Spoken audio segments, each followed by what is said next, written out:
Everybody, welcome in. Mark Halperin here. Thank you for being part of Next Up. We're going to find out what's next up today. Talk to Colorado Senator Michael Bennet. Next up for him, he's running for governor. We'll talk to him about what he thinks about the popularity of AOC and of Donald Trump and of Kamala Harris. We're also going to talk to Rich Lowry of the National Review about everything going on in the news with President Trump, the Democrats, and everything else. But first up here, and next up for us, is my hope that my people in my profession in the media can do a better job. The credibility of the media is vital to our country. And today we're going to look at a case study, an example of an area that's, I think, indicative of where we are. It's a new book, Original Sin, and it's a book by two journalists. One is a guy named Alex Thompson, who was one of the most energetic and aggressive reporters in covering Joe Biden's mental decline. And the other author is a guy named Jake Tapper, who's an anchor at CNN. And what I want to do today is to explain to you why this book represents a crisis and maybe an opportunity for the American media to regain credibility with the public. This goes back to the question of Joe Biden's mental decline. And I continue to laugh when I hear people say, we didn't know, and we only had a hint of it, or we saw it in the debate, but not before. That's something reporters sometimes say, and a lot of Democratic officials say. It's a farce. So I've covered Joe Biden and know Joe Biden for pretty much my whole career. And in 2017, just after he left the White House, he had a book out and he was on a book tour. And I saw him do a book event, very friendly interviewer, big crowd. And he was a train wreck. He was glassy-eyed. He had trouble following the conversation. He talked it hauntingly. Again, this is 2017, long before he ran for president in 2020. And I said after the event, thank goodness Joe Biden's out of office. Thank goodness he's no longer going to be in public life. And how could his family and his advisors possibly let him go on a book tour when he was in no position to be on a public stage? 2017. Now, I'm not a doctor. I know Joe Biden decently well, but I there are plenty of people who know him better. I couldn't believe he ran for president in 2020. And so, to me, his mental decline was apparent in 2017. And now what you have is a bunch of people who say it was only apparent to them on the day of the debate in the 2024 campaign. The reason this new book is causing such an uproar, even though it's not out until next week, is because the book purports to explain the cover-up inside the White House. The cover-up inside the White House of Joe Biden's mental decline. I don't understand how there could be a cover-up of something that was on television on a nearly nightly basis. In either Joe Biden's performance, which was uneven. There were times when he was fine. We've all seen people with mental decline. We know that sometimes things are better than others.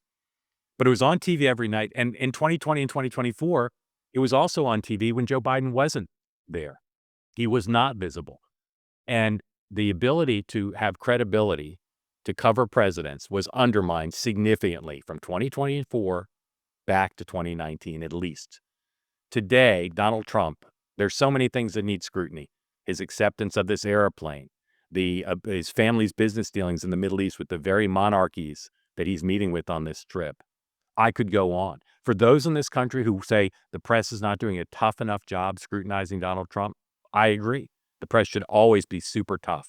But what's happened is, because of the way they covered Joe Biden, the press has lost credibility with the public. So why is this significant? Today, this news of this new book has come leaking out.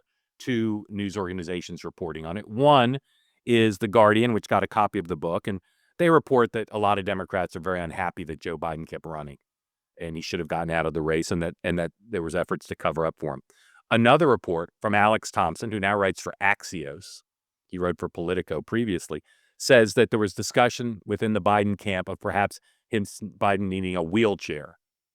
But he couldn't use a wheelchair during the campaign, and that if he won re-election, there was talk he would use it then. That's interesting. Those are interesting things. I don't doubt either of those things are true. But it's this question of accountability, this question of, did reporters do everything they could to hold Joe Biden and his team accountable for his obvious decline? Few interviews, few press conferences, few public appearances. Doing things in public, not every day, but often, that showed obvious mental decline. This wasn't something for insiders to know or whisper about, the terms of the cover-up were, but the fact of Biden's decline was not a secret, and the public saw it. So these two guys have now written this book, okay? And their publisher, aware of the criticism that's already come their way, saying, how can you write a book after the election about a cover-up that we all saw with our own eyes during the campaign? Made a video, a publisher making a video, not that common. Here's a bit of the video they made trying to establish the bona fides of the two authors, Mr. Thompson and Mr. Tapper, that they were on this from the beginning. Will you pledge that if you're elected, you will be transparent about your health, all facets of your health, with urgency, so that we know? Yes. One poll shows that almost 2/3 of Democratic voters want a new nominee in 2024, and the top reason they gave was your age. You know, that's not a good number for President Biden. 2/3 of the American people say he's not sharp enough to be president. Yeah, I mean, how can you use the bully pulpit when you don't have a bully you can put in the pulpit? Okay, so you're part of the 23% of adults who are not concerned about the president's ability to be president because of his age and stamina. I mean, I know incumbents in general are not popular right now, but do you ever think maybe we should have a new candidate? There's a little bit of denialism with the president. This is a particularly bad week for this report and its comments about President Biden's faculties and his memory to come out, because twice this week he has acted as if he, in 2021, spoke to European leaders who have been dead for years. Part of the job of president is having the confidence of the American people in your faculties. The White House's response every single time it has come up for 3.5 years has been to deflect, to gaslight, to not tell the truth, not just to reporters, not just to other Democrats, but even at times to themselves. So you saw, and if you're listening on the podcast, you heard there are two voices. One is Alex Thompson, who was an aggressive reporter, as aggressive as almost any reporter, in trying to figure out what was going on with Joe Biden's mental acuity and how his team was handling it. And then you heard the voice of Jake Tapper. And the publisher did as good a job as it could to find clips of Jake Tapper seeming to be at least interested in the topic of Joe Biden's mental decline. So we thought, well, what are the counters to that? Because I know that no one at CNN was particularly aggressive about this, and I had no indication from my memory that Jake Tapper was aggressive. So we went and looked at the full appearances, the full segments in which Jake Tapper was, in which the clips were pulled for that publisher video, to ask ourselves, did the full clips demonstrate that Jake Tapper, in attitude and determination and focus, was in real time during the campaign, during Biden's presidency, interested in getting to the bottom of this? So let's look at some of the clips from the publisher video, but beyond what they chose to include. Here is Joe Biden's interview with Jake Tapper in 2022. You're about to turn 80 next month. Happy birthday ahead of time. Whenever anyone raises concerns about your age, you're the oldest president in the history of the United States, you always say, watch me. Voters have been watching you. Democratic voters approve of the job you're doing. Democratic voters overwhelmingly like you. But one poll shows that almost 2/3 of Democratic voters want a new nominee in 2024. And the top reason they gave was your age. So what's your message to Democrats who like you, who like what you've done, but are concerned about your age and the demands of the job? Well, they're concerned about whether or not I can get anything done. Look what I've gotten done. Name me a president in recent history that's gotten as much done as I have in the first 2 years. Not a joke. You may not like what I got done, but the vast majority of the American people do like what I got done. So he wishes him happy birthday. He asked him about one poll. He's not asking him about what was already in evidence then, which is mental decline. He's simply saying there's a poll that says Democrats don't like you. So I look at that and I say, that's not the way I would have asked it. That's not a guy who was determined to get beyond just asking about a poll. That's a guy who was want to wish that president a happy birthday. All right. Here's another clip. This is again from another interview that another appearance the publisher included. This is the White House press secretary and Jake Tapper asking her a question. Again, this is from the same segment that the publisher used to prove that Jake Tapper was serious about getting to the bottom of this cover-up. That's what I'm saying. That's the 77% who are concerned. No, but I've had conversations with some of your colleagues in the White House press corps when we travel abroad, how it is hard for us to keep up with this president who is constantly working every day to get things done and making sure that we are delivering for the American people. And I think that's what matters. I get it. I get what you're asking me, but the record matters too, Jake. What he's been able to do, no other president has been able to do if you look at his legislative record. And that matters. What did the White House do to try to control the press, to keep them from asking? A compliant and pliant press. One is they privately called them and browbeat them and said, do not cover this. If you cover this, you'll be cut off. I don't know if they did that to Jake Tapper or not, but they also did what she did there in public. They said things that were ridiculous. Oh, he runs circles around us. He's tireless. I mean, look at his schedule. That interview, by the time that interview had occurred, there were many instances of the president having a very light schedule on overseas trips, canceling events with foreign leaders. They say, well, he always did his job and he did his job great. No, he canceled events and he had a very light schedule. So here again, he asked the pro forma question. She bats it away with one of their usual lines of spin. Oh, he's so energetic. He runs circles around the younger staff. There's no evidence of it. It's a made-up piece of spin, and he seemed to accept it there. Here's another example, again, drawn from the same appearance that the publisher used to prove that Jake Tapper was tough. And this is with another Biden spokesperson, Kate Bedingfield, who, by the way, was a CNN consultant. So she's being paid by CNN to spin for Joe Biden with her colleagues, with whom she shares a green room and everything else. This is from February of 2024, shortly before everything went south for Joe Biden. So this memory issue is already out there. But I want to know how many voters in Michigan, Wisconsin, you think know the difference between No, Cole they don't and, know, but and they Merkel, know when or are somebody going to cast their vote. Well, you asked. Sorry, okay. Or are going to cast their vote for president based on whether someone is naming Emmanuel Macron or Francois Mitterrand, whose name they probably don't even know. Here is perhaps the biggest tell of all. If you're a reporter and you are determined to get to the bottom of this, if you think there may be a cover-up at the highest levels of the government, a potential constitutional crisis, you would not treat Biden officials with humor or lightness. You would be tough and determined to get to the bottom of it. You don't ask about it in the context of polls, which is the way he mostly asked about it. You don't accept spin that voters don't care. If you really are concerned about getting to the bottom of this, you ask the question. It just is, it's so funny I even have to say this. You ask the question about specific incidents and how they would explain it. And the one I always come back to is when there was an event in honor of a congresswoman who had passed away, and Joe Biden tried to speak to her as if she were alive and there, okay?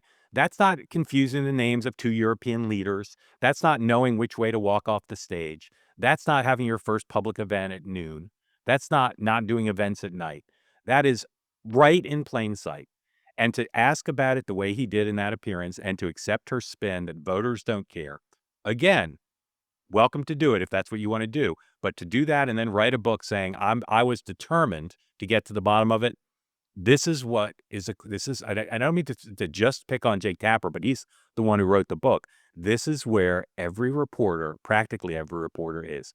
They engaged in the lightest questioning, the lightest possible questioning, and then accepted the bullying, accepted the spin, and again, they acted as if now, Jake Tapper's acting as if he had been determined to get to the bottom of it. All right, this is from 2020, okay?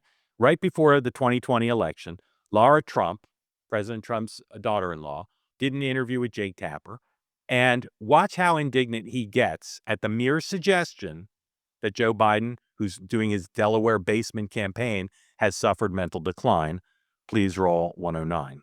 Every time he comes on stage or they turn to him, I'm like, Joe, can you get it out? Let's get the words out, Joe. You kind of feel bad for him.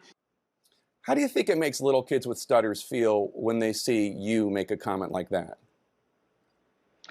First and foremost, I had no idea that Joe Biden ever suffered from a stutter. I think what we see on stage with Joe Biden, Jake, is very clearly a cognitive decline. Okay. That's what I'm referring to. It makes me uncomfortable You have to no watch somebody on stage That's so amazing. It's so amazing to me that try and figure out an answer. A cognitive decline. Well, when you're trying to tell me that what I was suggesting was I think that you were stuttering, mocking his stutter.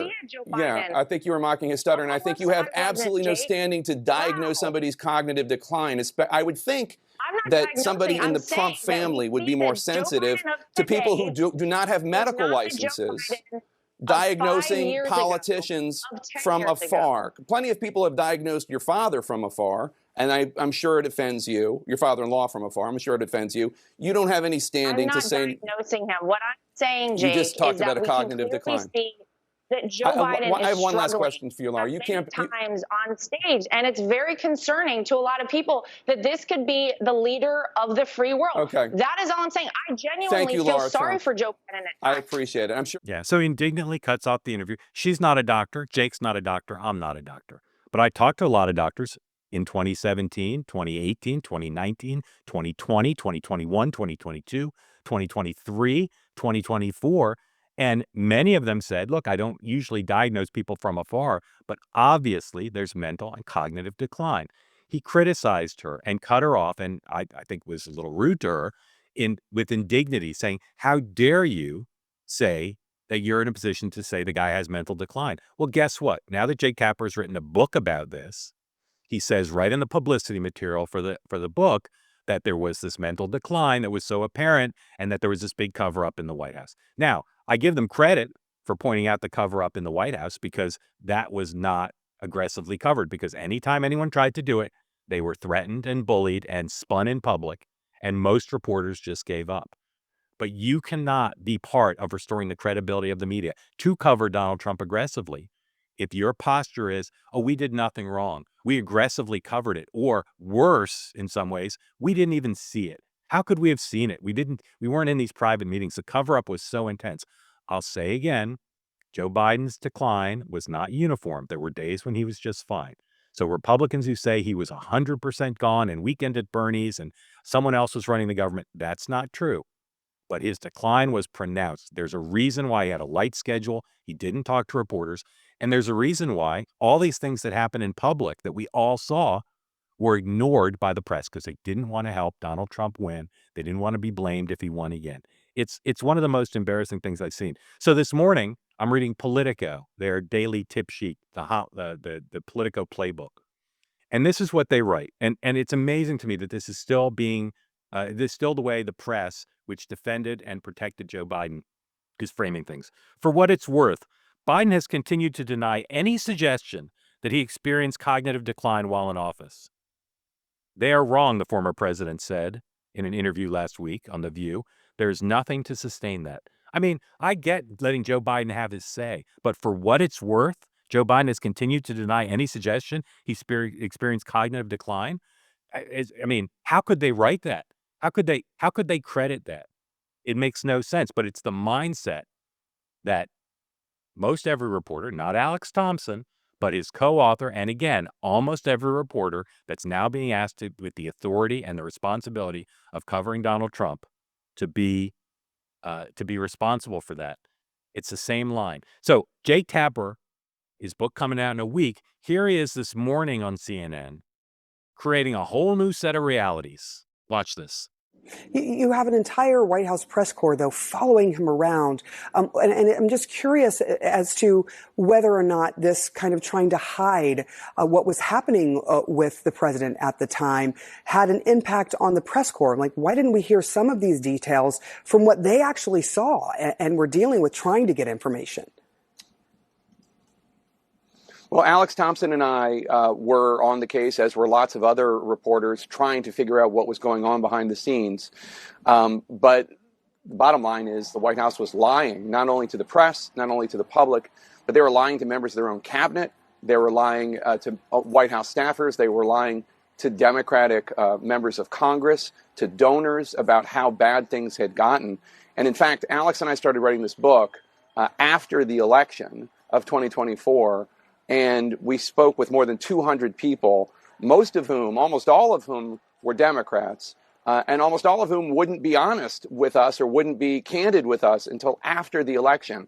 And then after the election, we found out all of these things that when you looked at what was going on with President Biden at the time, it probably doesn't surprise you the extent to which he was deteriorating. But now we have anecdotes and facts about what was really going on behind the scenes with details that Democrats wouldn't share with us until after Election Day. All right. Again, amazing. True. Here's something true that he said, that Jake Tapper said on CNN this morning. True that there was a cover-up, that senior Biden officials worked very hard to cover up as much as they could his decline, including amongst other people in the government and in the campaign. That's true. Here's two things that are not true, okay? And this is where the credibility is just so important, that people be honest I shouldn't be the only one in the media being honest about this. It's bizarre. Okay. One thing that's not true is that you needed that the cover up was so good that no one could see this, that we couldn't possibly have gotten to the bottom of this during the election. Again, it makes me mental. It was clear. I saw it with my own eyes in 2017 at a public event with hundreds of people.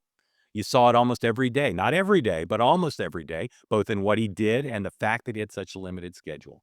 So it is not true that it's only after the election that Jake Tapper could have gotten to the bottom of this and the rest of the Washington press corps could have gotten to the bottom of it. The other thing that's not true is that the press is blameless because they were more than just stymied in the telling of Jake Tapper. They were stymied from getting to the truth. No, they weren't.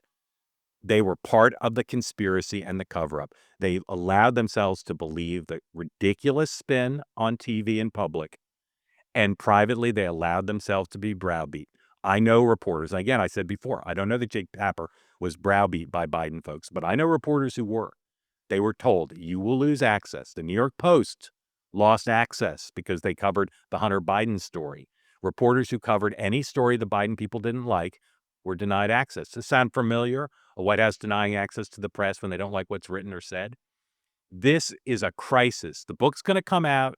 Conservatives online are already criticizing it along the same lines I am. But this should not be a red-blue thing where the Democrats pretend that the book is on the up and up, and the press pretends the book is on the up and up, and they're criticized by red people on X and elsewhere. That shouldn't be the way this goes.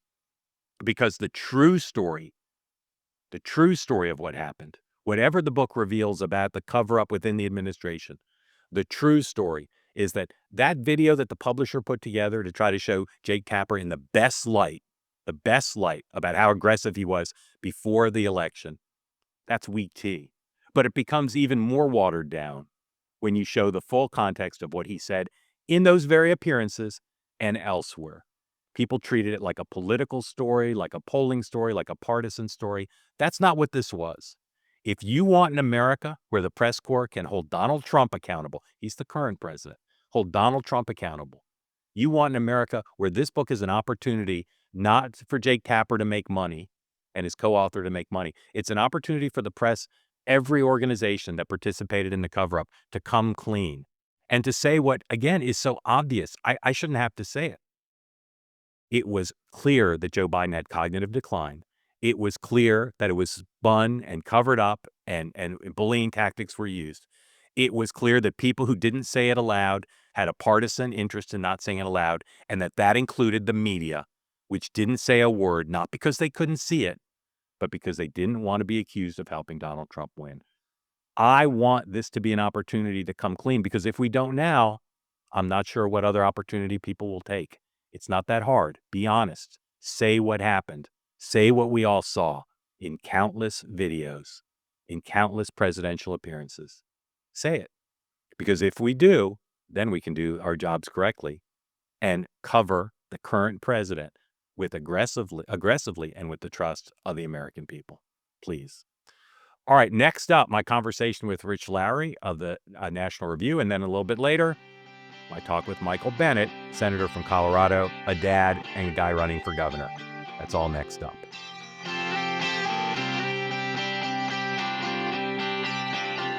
You know, tax day may have already passed, but for millions of Americans, the real trouble, it's just starting out. If you missed the April 15th deadline or you still owe back taxes, the IRS may be ramping up enforcement. Every day you wait, it only makes things worse for you. So, with over 5,000 new tax liens filed daily and tools like property seizures, bank levies, and wage garnishments, the IRS is now applying pressure on individuals across this country. Look, increased administrative scrutiny means collections are moving fast, but the good news, there's still time for Tax Network USA to give you a hand. If you're self-employed or you're a business owner, even if your books are just a mess, they've got you covered. Tax Network USA specializes in cleaning up financial chaos to get you right back on track quickly. Even after the deadline, you can still regain control.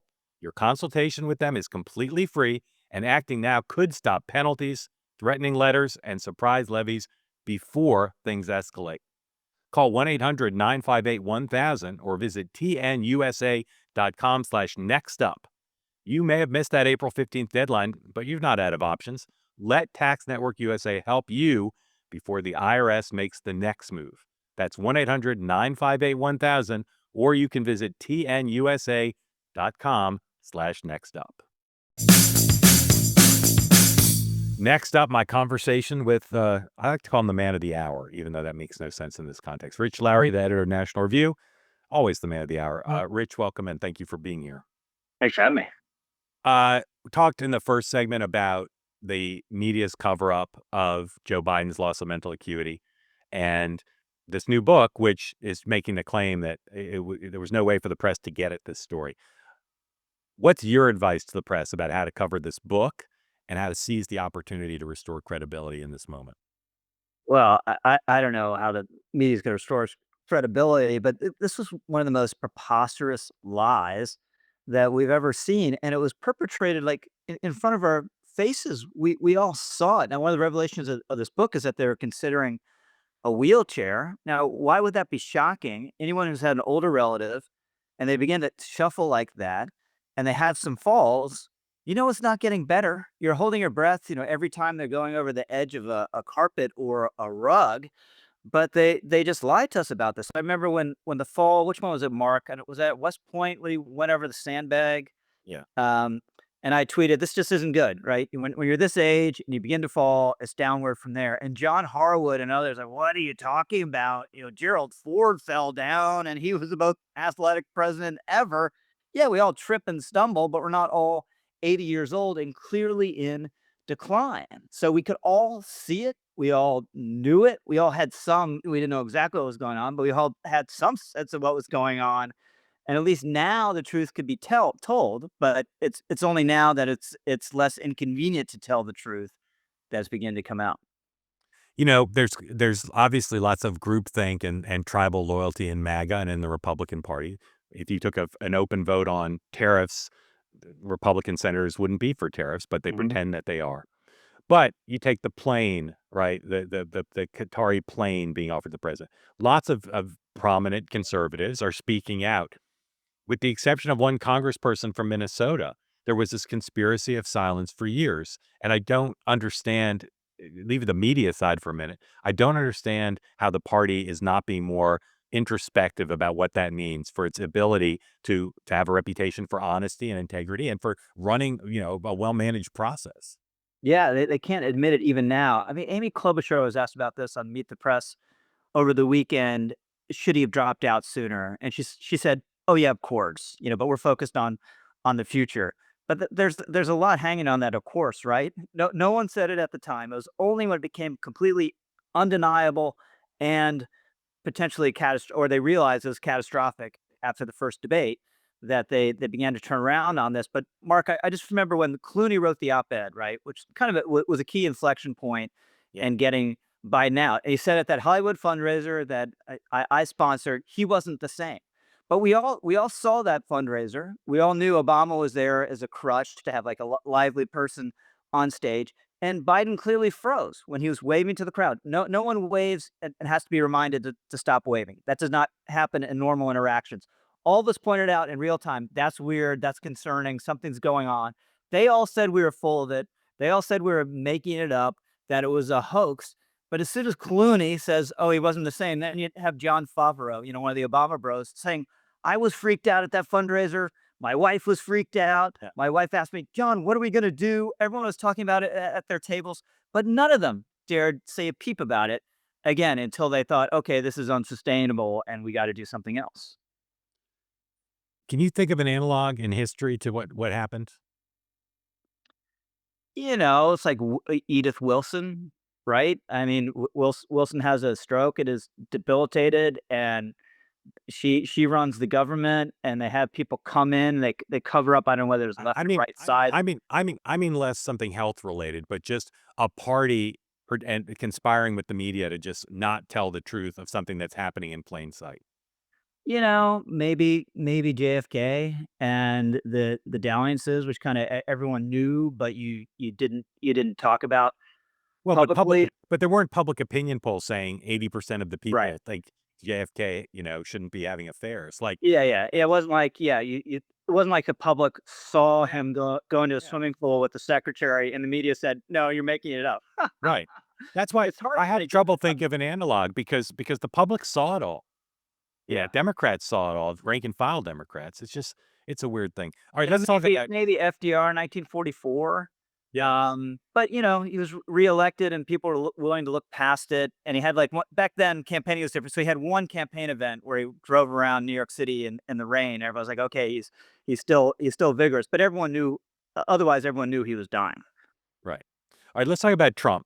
For the transition in the first few weeks, months, the perception for most people we know was things are going well. Trump's moving fast. He's getting a lot done. The opposition is extremely weak. The party loyalty is high. And then we had Signalgate and tariffs, and the narrative became, no, there's a bunch of clowns, and Trump's doomed, and it's all going to go bad. Where are you now in kind of the macro appraisal of how Trump's presidency is going? Well, it's not as great as the first month or two, but that's kind of inevitable, right, Mark? The first month or two, you control events as a president, and then inevitably things happen to you. And the first thing that happened to him was Signalgate. Not a huge event, but it shifted the narrative a little bit. But I think the tariffs are the big story, and that's not something that was done to Trump. It's something he did. He had to touch the hot stove. He was warned by people, don't do it this way. There's going to be a big market reaction and real economic turmoil in the country. But because he's such a deep believer in tariffs, he went and did it, and he got the reaction, and now he's pulling it back. So the optimistic scenario continues to have various deals with other countries, gets the big beautiful bill. There's some still economic disruption just based on what's happened to this point, but no recession, and you move on from there. But I think that's the biggest story of the Trump presidency so far. I want to read you something I read this morning and see if you agree with it or not. This person wrote, Trump prides himself on his deal making, but he hasn't gotten anything from the UK or China over the last week that he couldn't have achieved with much less disruption. You wrote that, so I don't know what Trump hater. you I don't know what Trump probably, hater came up with that, Mark. yeah, you probably agree with it. I want to challenge you. I'm not sure about the UK because I don't really understand that deal, but I want to challenge you about China. Yeah. Because while there's no final deal yet, I would argue that Trump did get something from China that he couldn't have gotten without the threat, which is he's got Just their being at the attention. table. Say again? Just being at the table. Yeah, he's got their attention, and he Yeah, proves maybe. to them if the reports out of China are true, and I read this from others, but I hear it from people I know who do business in China. He proved he could disrupt their economy to an extent that threatened Xi's ability not just for economic vibrancy, Mhm. but for controlling the country.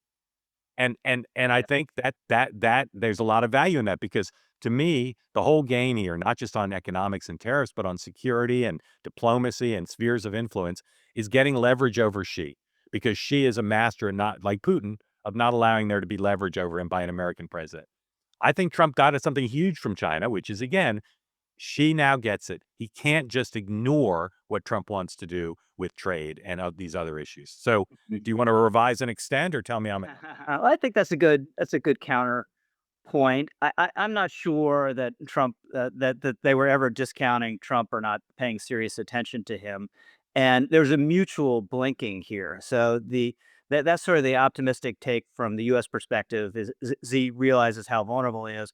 On the other hand, he knows how vulnerable we are, right? And Trump blinked because there was a prospect of empty store shelves, of higher prices, of small businesses going extinct if you just pulled the rug out in terms of a relationship with China. So I just think in general, maybe you're right about China, but even if you are really the UK, we couldn't just sit down with the UK without this huge tariff threat and all Vietnam. Really, if Trump came to them and said, I'm going 45% of you guys in 90 days unless we sit down and talk. They're not going to talk. They will. And my worry is geopolitically that because we've tariffed everyone, including our allies, it's a benefit to China because they have the opportunity now to go cut deals with all these countries and say, look, we're more reliable than the United States. We're not going to pull the rug out from under you. When the play would have been to the extent we're upset with our allies and various restrictions on our stuff, go work that out with them. Try to do it behind closed doors,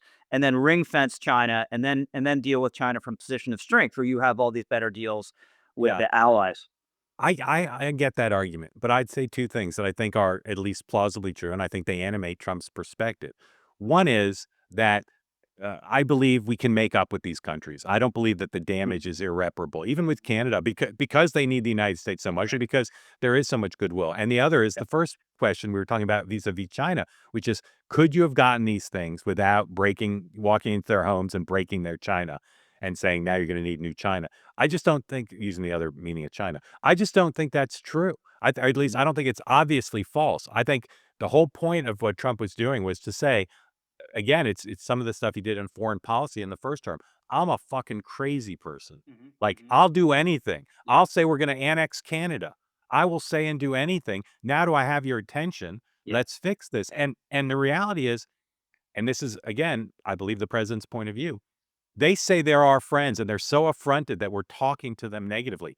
Buy our beef, buy our products, like fund NATO the way you're supposed to. Like, they haven't really done a good job of living up to the friendship for decades on economics and on NATO when it comes to Europe. So he needs to get their attention and he needs to get their focus off of the status quo. Again, I'm not a full supporter of it, but I see that argument, and I think people who discount it and say, "Well, you've made the French and the Canadians mad," we have a right to be mad. Yeah, so I've always been a big fan of I'm an effing crazy person argument. I think there's a lot of deterrent power and being perceived that way. But I think since that is already his image, that he could have gone into a room or sent someone to the room and say, look, this guy is an effing crazy person. So let's talk now, or in 90 days, you don't want to see what's coming. And that would have gotten their attention the same way this did. But the downside of this, Mark, is there's been real economic harm, right? You've had businesses not knowing whether they're going to get their stuff from China and the container ships, and we stopped it because of the risk of what we're going to do to ourselves. Yeah. All right, leave aside, we'll do a little bit of a rapid round here. Leave aside Susie Wiles, Scott Bessent, and the vice president. Leave those three aside. Who are your three biggest stars of the Trump administration? So I'm leaving aside Susie Wiles, Scott Bessent, and the vice Scott president. Bessent, and the vice president. I would say one is Sean Duffy, who is dealing with a lot of stuff that he didn't expect. Totally Is an agree. extremely effective communicator, and is going to get a bipartisan bill dealing with all the stuff that people want to stop. Stephen Miller. Some people have an image of him just totally based on the driveway press conferences and the cable TV performances.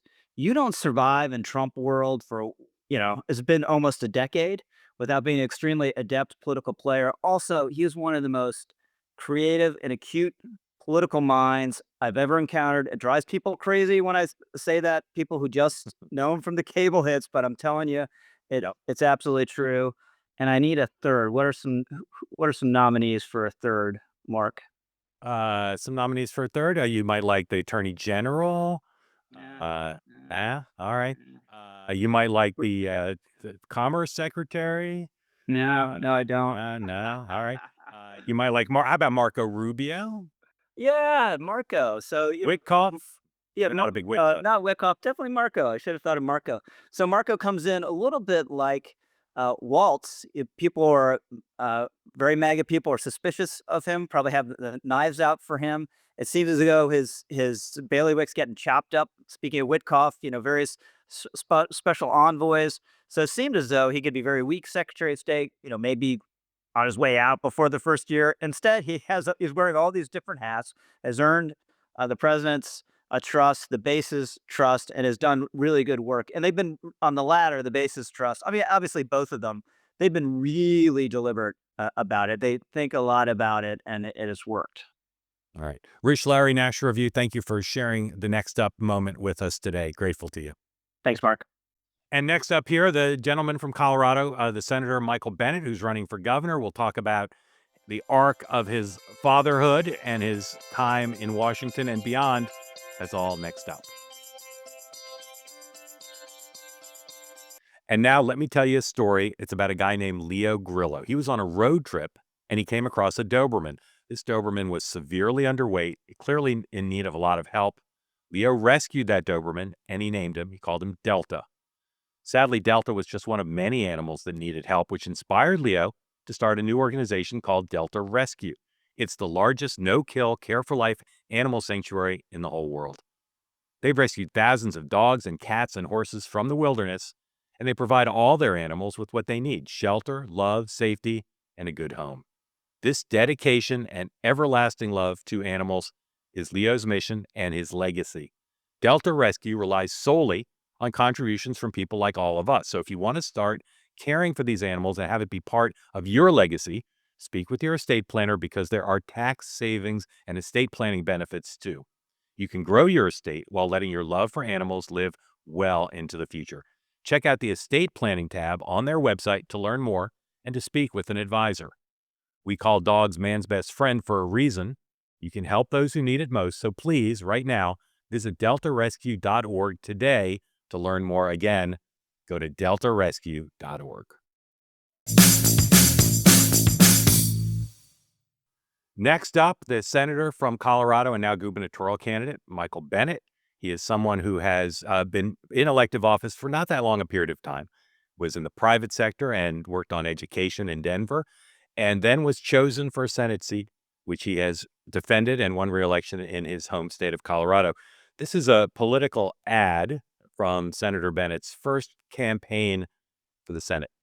He's our dad, Michael Bennet, and he sure doesn't like a mess. As a businessman, he helped clean up companies and save jobs. Then he worked with Mayor Hickenlooper. That's hard to say. To cut waste and balance the budget. And he helped reform schools. Dad's been in the Senate for 1 year. He says it's the biggest mess he's ever seen. He's our dad, and he'll always fight for Colorado. I'm Michael Bennet, and I approve this message because now it's time to clean up Washington. Joining us now, Colorado Senator Michael Bennet. Senator, welcome. How old were those girls when that ad was made, and how old are they now? They were 9, 7, and 4, Mark, and they're 25, 24, and 22 now. Yeah. And what do you think? What do you think in looking at that spot? I don't know. Have you seen that lately? Yeah, I haven't seen it for many years, and I think, first of all, that was a fairly insightful thing to say back then. It turns out it wasn't even close to the truth of how screwed up this place is. Yeah. You and I have known each other since we were in our 20s, and we haven't talked much about parenthood. I've got one son, you've got your girls, but I listen to your public comments about them regularly, and almost every interview they come up, not almost, but plenty of times. Just talk about what being a father has meant to you. Forget being in an elective office, but what has being a father meant to you? I mean, it's the most important thing that I've ever done, and the most satisfying thing that I've ever done. I'm so proud of my daughters, like every parent is, and I think also, Mark, the time that I spent as the school superintendent in Denver, where 2 of my 3 daughters, or actually all 3 were students, um, has made me feel that their lives are deeply connected to the lives of other kids in my community and across the country, and that we all rise and fall together. I don't mean that politically, I mean that. And my kids feel that way themselves. You know, they have a sense that the world is much bigger than their world. They have a sense that there are a lot of people in America who struggle with things that they really have not had to struggle with. And they've struggled with things that lots of other kids struggle with. When I see the mental health epidemic that is raging across my state among young people and across the country among young people, I think about the challenges my own kids have had, you know, throughout COVID and with the effects of social media and their poisonous algorithms. You know, like any parent, I worry about those things too. So for me, it's been a motivation of my life. It's why I became the superintendent of schools to begin with, and why I went to the Senate, I guess. So much of their growing up, you've been in really busy jobs. You've been in really busy jobs your whole professional life, really. You know, people always say to me, you'll never say on your deathbed, I wish I'd spent more time at work. So how do you as a parent justify having these busy jobs that is taking you away from the girls? And I don't say that critically, I say it kind of existentially, because I deal with the same thing. It's fun. How old is your kid, Mark? My boy's 8. 8. Yeah, so so yours is actually the same age, basically mine were when I came here. That is a every year is incredible. When I thought, when my kids were first going off to college, I thought how devastating it would be to have them leave the house. And of course, what you realize is they have to go. There's not 1 minute they should stay with you, and it becomes a whole other relationship. But there's not much better than having an 8-year-old kid. And the answer to your question on the busy jobs, it's interesting. I just had that discussion because there were a couple of people that came to see me and said, "We think you should run for governor this time." And my first reaction was, there is no way I can go home to my kids and explain to them, having been away for 50% of their, childhood in the Senate in DC, that I'm now coming home after they have gone, which they are hopefully momentarily from Colorado. And they said, "Are you sure about that?" And I checked, and Caroline, who's the oldest one of those 3 girls, said, "Are you under the illusion that we wanted to see you more than we did?" From their perspective, it was great having me gone half the time. And it's, they've obviously thought about that themselves and were encouraging about my running. I want to ask you about the party. You've ran for president previously, and you say you're running for governor in part to deal with not just the problems of your states, but the problem that you see that President Trump caused. I want to ask you about some questions that we've been asking about the party, just to see what your take is, because you're thoughtful and you're honest. Bobby Kennedy. Kennedy name is, synonymous with the Democratic Party. Tell the story of why Bobby Kennedy left the Democratic Party. How did that happen? Uh, Bobby Kennedy, the HHS secretary? Yeah, HHS 7. Yeah, I think he left probably for craven reasons, which were, his own ambition. But, in the end, he found himself a place in the Trump administration that's allowing him to do what he wants to do with respect to the vaccines and other things. I do think that, there are, even though I think his vaccine denial is really dangerous, and as a former school superintendent and a parent, I really feel that way.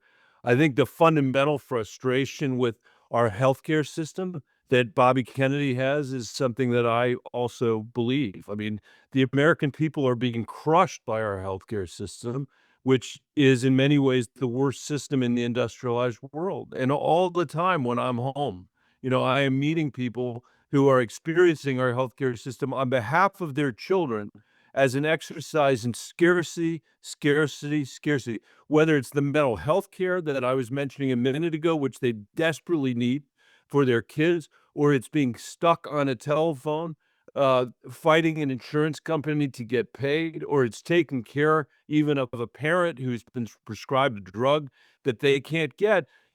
Our families in this country are fighting against a system that that no other parents in the industrialized world are fighting against. And I think Bobby Kennedy, in some ways has called the question in this election on that, and I think he's been rewarded for that.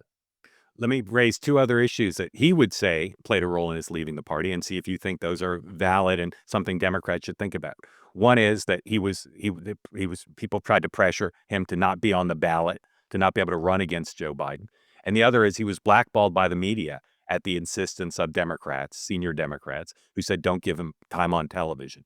Do you think those things are meaningful things the party should think about in terms of being open and inclusive and open to outside opinions? Well, I think we should be open to outside opinions. I think a much more important question for the Democratic Party was whether Joe Biden should have run for re-election, and I don't think he should have run for re-election. I think that was a huge mistake.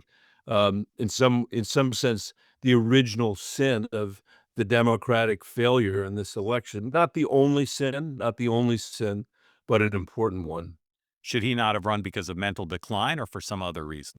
I think he shouldn't have run because he was he was I think that he had gotten to a point, I wouldn't say of mental decline, but of of of decline that put him in a position of not being able to wage a vigorous campaign against Donald Trump. And there's no way you can beat Donald Trump unless you can wage a vigorous campaign. And he couldn't do it.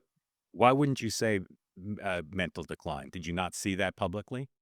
I didn't see. Well, look, the first thing that I really saw, other than one visit to the White House on an immigration matter, there was about, I think, 6 weeks before this, was when I saw his debate with Donald Trump. And I think I was the first Democrat to publicly say on network television that we were going to lose in a landslide if he stayed at the top of the ticket. But let me ask you about that because that's a common answer. He once addressed a dead congresswoman at an event meant to honor her, as if she were there. He was sequestered from the media, talked to the media far less often, even in 2020, including 2024. I don't think you needed to see anything secret or private or that debate to see mental decline. Do you not agree with that? Well, I think that again, I have not made a personal assessment, but at that time, certainly of Joe Biden's mental decline. I think he was not in a position to wage a vigorous campaign against Trump, Yeah. whether it was mental or physical, and we paid a heavy price for his decision to run again. I ask you about one more Democrat, and then I want to talk about Colorado. What's the source, would you say, of the political strength of AOC, of Congressman Cortez? I would say that part of it is her origin story, which I think is really appealing to Democratic voters and American voters generally. I think that she's also, a very effective communicator and politician. The fundamental point, though, I think, is that the American people want a radical transformation of an economy that's not working well for themselves or for their kids, and I think in the end, and I think that's, and I think she's with her roadshow with Bernie Sanders. In some ways, that's the vision that she's appealing to. Whether or not that's a vision that can build a broad coalition of Americans that can defeat Trumpism, I think is a really open question. And I suspect that it probably can't. I think it's an important part of that coalition, but not enough to be able to defeat Trumpism in a general election. And same question, what's the source of political strength of Kamala Harris? I think that her source of political strength was providing a newness to Joe Biden's ticket. That's what I think it was. Well, but how about now? If she thinks about running for governor as you are or running for president, what would you say is the source of her political strength? Well, I think the fact that she's well known and was on a national ticket would be the source of her political strength. Okay. You've talked about a lot about running for economic opportunity, and they're building blocks of that. And I want to ask you about some of them. Your state's had Democratic governors for a while, and I'll just say it's a little confusing to me. You've praised the governors, the current governor, Jared Polis, who's a Democrat, but said the state is, in crisis and has a lot of work to do. So I want it to be you to be as specific as you can on housing, something you've talked about, and of course comes up all the time with your constituents. What specifically can a governor of Colorado working with the legislature do about housing that the current governor hasn't done? I think it's not just working with the legislature, but working with county commissioners all over the state of Colorado, many of whom have, something relevant to say, and working with the private sector. We're going to have to work in a collaborative process to make housing cheaper, to make it more available, and to be able to build it faster. I don't criticize Jared Polis, our governor, on that. I think he has made some incremental efforts that have been important on housing, but it's not enough to deal with what we're faced with. You mentioned the word crisis. I mean, I would say where we are in the state is that there is not a county in my state, there's not a neighborhood where people feel like their kids are going to be able to live in the neighborhood that they live in, that they're going to be able to afford to have a house in the neighborhood they're in. That is the economic pressure, I think, that it has created the chance for Donald Trump to win an election twice in this country. And if we don't solve for that, this country is going to continue to elect people who, as Trump, said, we don't need a democracy. I alone can fix it. You should expect your public sector and your private sector to be totally corrupt and totally bankrupt. That is a very natural uh, thing for someone to run on in a world where people have lost a sense of economic opportunity for themselves and their families.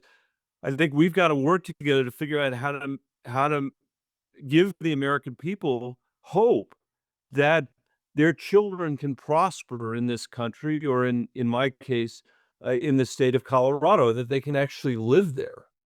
Is there a specific Michael Bennet idea on housing in Colorado that you can share that other states, maybe the federal government, might look to and say, well, that's a good idea to create I think that housing? if you take what I just said in terms of objectives, let's build it more cheaply, let's build it faster, and let's build more of it, and let's do it with a serious collaboration among every level of government that is aligned with each other and in partnership with the private sector. I don't think we've seen that in any country, in any state in America yet. Same thing with education. There is not a state in this country where people can say, you know what, that's a place where you can send your kid to school and propel them into the American economy. That does not exist out of 50 states. I hope to make Colorado the first one. Okay. Same question about transportation and traffic. Again, a huge issue in your state as it is in every other.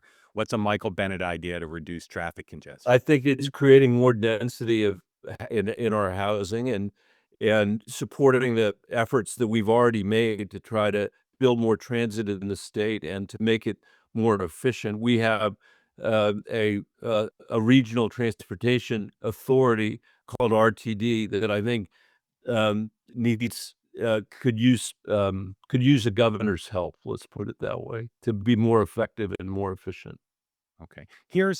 As I mentioned, you did run for president in 2020. I know. I Clip- appreciate the fact that you remember that, and not many I remember people do. I remember it distinctly. Here's a clip. Here's a clip from a video you made announcing your candidacy. 102, please. In politics, they try to label you. Okay, call me an idealist, a pragmatic idealist. You can't fix a broken Washington if you don't level with the American people. It's time for a new era of progress to reform our political system. All right, very uplifting. I get asked all the time, who are the three most likely Democratic presidential nominees in 2028? And I say you on the list. And people say I'm crazy because either they've not heard of you or they think you're boring, which I know you hear all the time. You're not boring. Should I stop including you on the list? You know, you should stop including me on the list. I'm going home to Colorado for a reason. I think we need a place that can answer the questions that I was just talking about, and I'm looking forward to leaning in with the folks there to be able to say this is the best state in America to raise a kid, and we need it, Mark. We have got to find our way to a place that's better than just chaos and more chaos. So if you're not running, tell me of people who might run. Who's doing things that you find interesting and encouraging?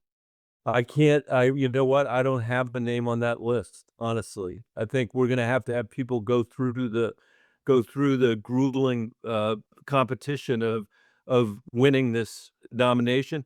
I suspect that the person who wins would be somebody that we won't even come up with today. You might come up with them, but I'm not smart enough to know. Is J.D. Vance, is he formidable as a presidential candidate? I think he would be formidable as Why? a president. What? Why? Because I think he has the theory of the case that is a response to the economic dislocation that people feel. You know, I don't think it's the only one. I think Donald Trump's response to the economic dislocation in the end is going to be really bad for the American people and really bad for the prospects of this country. What we need is a Democratic Party that has a vision for how to make this country better for our children. And if we, as we talked about at the beginning of this conversation, and if we are able to do that, it's not just that the Democrats will succeed, which is interesting to me, but not compelling. It's that our country can succeed. And the kind of stuff that we're squandering right now in terms of our leadership in the world, in terms of running an education system where the kids today are actually, their reading scores are worse today than they were 20 years ago, a healthcare system that is, creating nothing but headwinds for the American people and for American business. We could do a hell of a lot better than that, Mark. And that's the world we're living in today, in part because the Democratic Party was repudiated because it could not figure out how to compete with the economic message that Trump and J.D. Vance were articulating. Is Trump's winning twice a mystery to you, or do you think you totally understand it? I totally understand it. There's nothing mysterious about it. Explain how he won twice. The way he won is through the economic unhappiness of the American people. Look at the polling at the beginning and the end of his election, and you'll see that 70% of the American people say we need a radical change in the economy, and he was the one providing that, not the Democratic Party. I also think, as I said earlier, that there is a place where people feel that lack of opportunity, and a strong man shows up and says, you don't need the democracy. Follow me. I will lead you to a place where you're going to be able to support your family, even if it doesn't feel all that plausible, even though if there's stuff that rings hollow about it.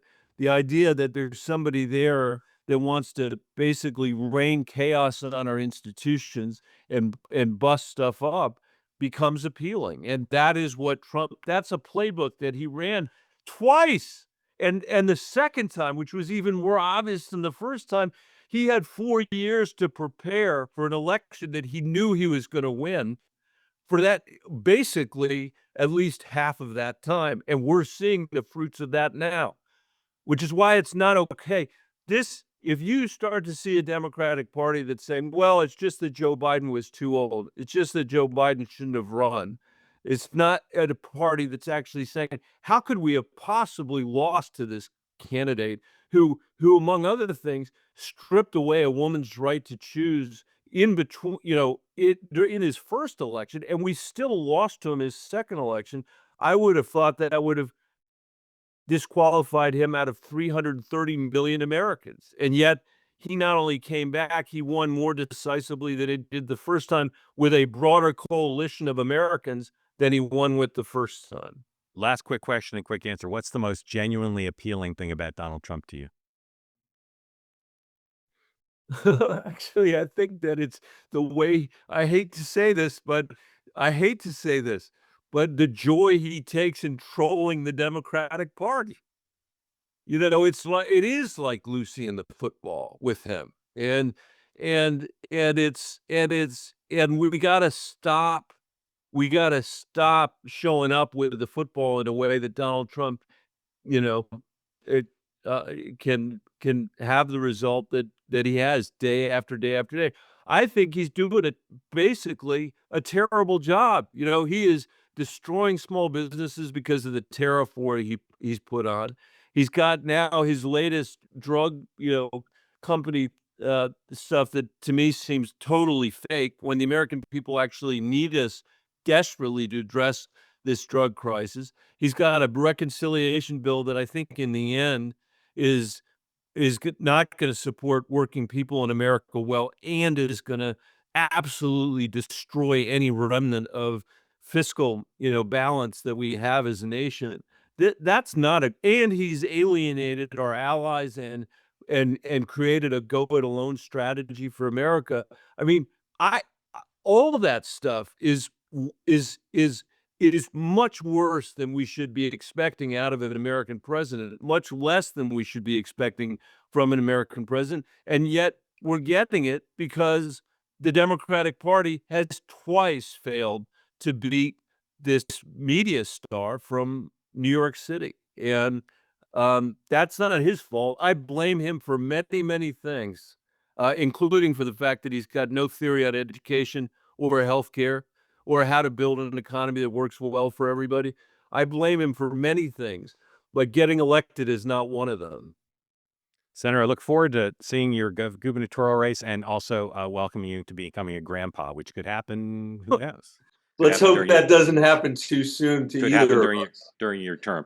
Very grateful to you for making time. Thank Great to you, see Mark. you, and look forward to following It's good to see you, in and the I new appreciate endeavor. your habit. Thanks. Again, our thanks to Senator Michael Bennet, and thanks to you for being part of Next Up. This program appears every Tuesday and Thursday. You can watch it on YouTube. Please like and subscribe there. It also is as a podcast, wherever you get your podcasts. Some of you like Apple, some of you like Spotify, some other platforms. But I urge you to listen, please. And again, like and subscribe. Tell your friends, your neighbors, tell all your enemies too. We're a new program, and we're very grateful to you for watching and for listening. I'm Mark Halperin. We'll see you Thursday on Next Up.